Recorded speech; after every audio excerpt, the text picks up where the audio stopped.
So, a report came out yesterday, the day before, saying that originally Chris Paul was expected to be waived by the Phoenix Suns. Then when nothing was official and Chris Paul didn't hit the open market, there were more reports saying that now Chris Paul and the Suns are discussing Chris Paul's potential future with the team, but he also could end up still being waived. So I want to know, what do you think is the best option for Chris Paul going into next season? I think that for him, probably staying with the Suns is probably the best option for him because they have what appears to be a really good team. I think they need to make some adjustments there, and they need a full season and a preseason with Kevin Durant playing with those other players to get more acclimated. I think the best solution for the Suns, though, is to waive him and try to re-sign him, maybe. But they can't pay him $30 million salary. Right. They won't be able to pick up anybody else, and they need to do something there because I don't know, that chemistry of that team seems a little messed up, and Chris Paul I don't think is worth $30.8 million anymore, right? I mean, his defense is poor this year. Is scoring 13, almost about 14 points a game. Nothing's too special. He got injured again in the playoffs. He couldn't play much in the playoffs. That's not good. So, if they waive him, the cap hit is $3.2 million versus letting him play and giving him a $30.8 million salary. Given all of that, I think he's going to get waived. So, when it's all said and done, though, you brought up that the Suns could waive him and then re-sign him at a lower deal. Do you think do you think he's going to remain on the Suns going into next season, or do you think some other team will pick him up? Well, that's the thing. Is he looking for a championship? He has never gotten one yet, right? Nope. Or is he looking for a payday? Because I'm sure he can go out and find more pay than he'll be getting with the Suns. So if they waive him and he decides to go elsewhere because he wants to get paid, then he won't be with the Suns next year because somebody's going to give him more than the Suns will give him, I think. I'm going to disagree with you on the fact that I don't think his market is that big.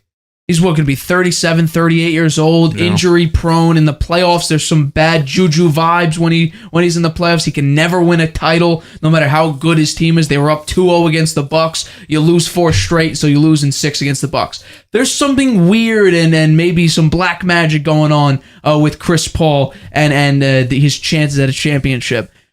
I honestly think, and I'm not saying this because I picked them this year to potentially win the NBA Finals, the best option for Chris Paul and for this team, he should go to the Boston Celtics.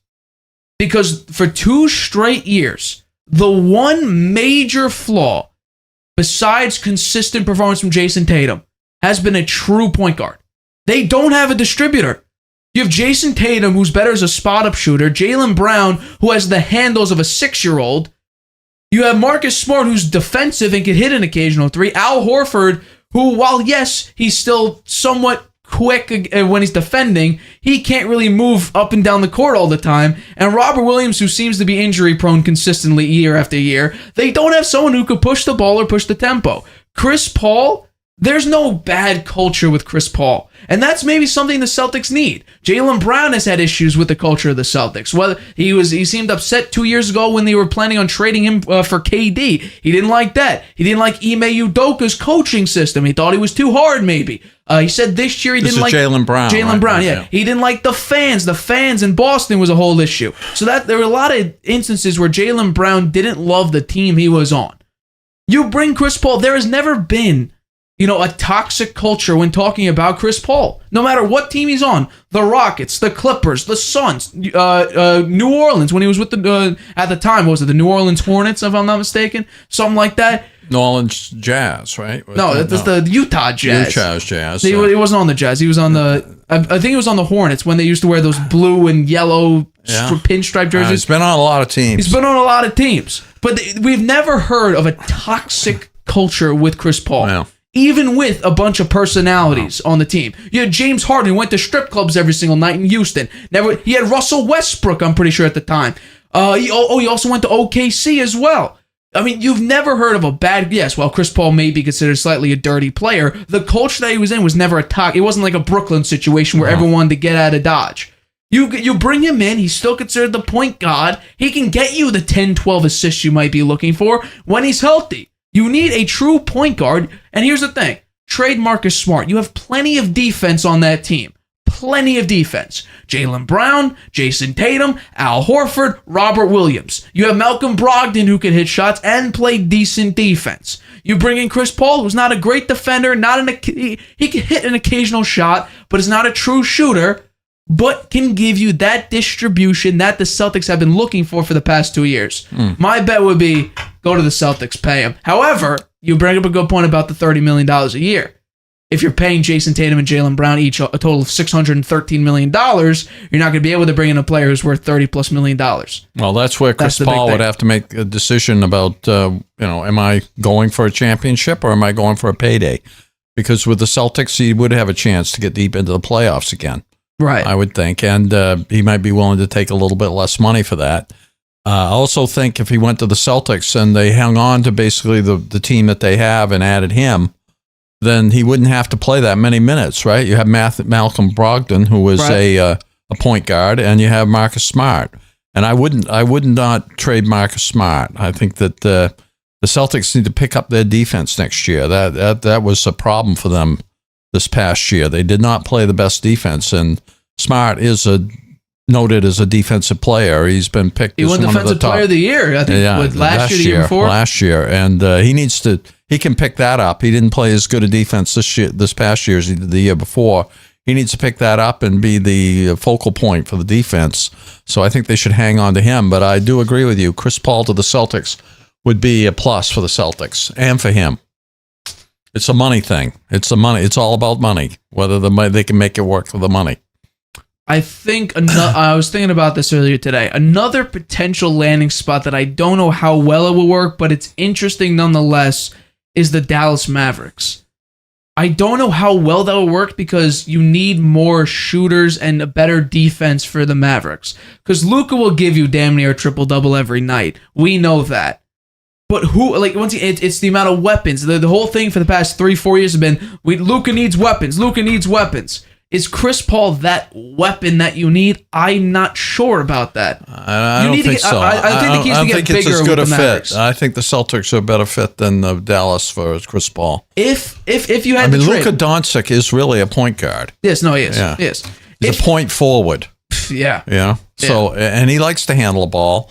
They need pieces around Doncic, bigger guys that are good defensive players and they can hit a few shots. Rather than a point guard, I think, at Dallas. I think they need to get rid of Kyrie Irving. I would get rid of him. Kyrie's going to be gone, trust me. If the Suns retain him for whatever dollar amount it is, and if they were still opening to trading him, do you think, and it was required, it would be Marcus Smart, second round pick, and some role players, however many role players you want to add or whoever you may want to add. But Marcus Smart was that key piece. Would you do that trade? I would not do that trade. I think that Chris Paul's 37 years old. Right. Marcus Smart's in his prime. I would not trade Marcus Smart for Chris Paul. Fair, but be honest. If Chris Paul was on that team, would you think the Celtics could maybe get over that hump they had the prior 2 years where they didn't really have a distributor? Because it was Jason Tatum bringing up Jaylen Brown. I don't think that we saw in Game 7. Jaylen Brown had 8 turnovers? He couldn't hand the ball. Yeah. Well, I don't think that Chris Paul can be a 40-minute player every game the next season. They're going to have to measure his minutes and keep him healthy. Right. He has these injury problems and he's getting old. So I think you got to save him for the playoffs, and you got to hope that he can stay healthy in the playoffs, which he's had a problem with, and use him, not sparingly, but use him smartly. No pun intended. In the regular season. Yeah, no, I think it's interesting. Chris Paul, it's hard to see a scenario where Chris Paul and the Suns, he stays with the Suns when KD, Booker, and Paul are all making over $30 million a year. $116 million between those three players. It's ridiculous because guess what? The problem this season was You had no depth. It was KD, it was Devin Booker, and it was Chris Paul got hurt. Ayton's 1 foot out the door, it seems, and he was very, very soft in that Nugget series. He couldn't do anything. So you need depth. Outside of KD and Booker, you had nobody. You're going to have a hard time adding depth. You're going to have a hard time adding depth. You got to get rid of Ayton. You got to get rid of Paul. You got to let them go because then that gives you more money to spend on other pieces. I think that Paul is either you trade him now or if you waive him, you might not get anything for him. That's true. So better to try to trade him right now then before you waive him. Yeah, no, I do think that would be interesting. Might be a little early in the season here for next year to be trading him. Right. I don't know. Right. Other teams probably are thinking about what they're going to do. They haven't made those decisions yet. Plus, we got the draft coming up soon as well. So I think it's going to be interesting what the Suns do. Chris Paul potentially out as the as the Suns point guard. Oh, he's been on a lot of different teams. He has been. Yeah. He has been. And once again, no toxicity anywhere to be found. Just say that. If you need a culture builder. No, he's good to have. Bingo. He's a veteran leader. He's considered the point guard. Gives you the distribution. I mean, how many boxes that check off for the Celtics? I mean, a lot of them.